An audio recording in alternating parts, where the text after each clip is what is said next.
Captain Lee Mason, as you said, spent almost 2 years fighting in the Army. He spent most of that time fighting across Europe, 1944 to 1946 in World War II.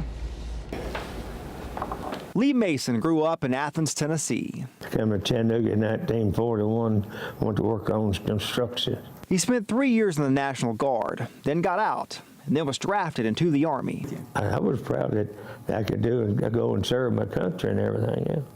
I've seen a lot of the world I wouldn't have seen otherwise. He was part of a 60mm mortar section. They took a ship to Scotland and from there took a train to the front lines of the war. So it was in boxcars, bedded down like cattle and everything. Me be riding it one day, sun shining this way, wake up the next morning, you'd be in 6 or 8 inches of snow. The first combat he saw was at the Battle of the Bulge. Mr. Mason says the soldiers had to be resourceful just to stay alive. Many of the soldiers who were there will tell you it's the coldest they've ever been. A lot of soldiers froze to death. Yourself to take care of yourself, just like they used some shoes over there, rubber boots over there, solder boots.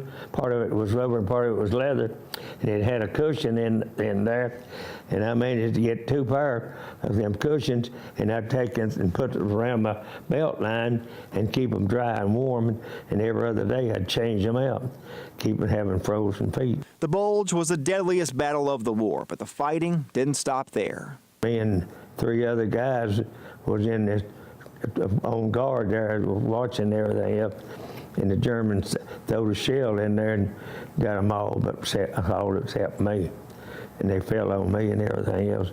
Killed 2 and wounded 1. I just looked at it, then they protected me. As Mr. Mason's mortar section was pushing through Germany, he found a camera in a house. A couple of German girls come by and took their picture. He took dozens of pictures from early 1945 through early 1946 as they made their way across Germany into Austria. Back in World War II, you walked everywhere you didn't ride with a 50-pound pack on your back. And he took pictures everywhere he walked, just before battles and after the fighting had ended.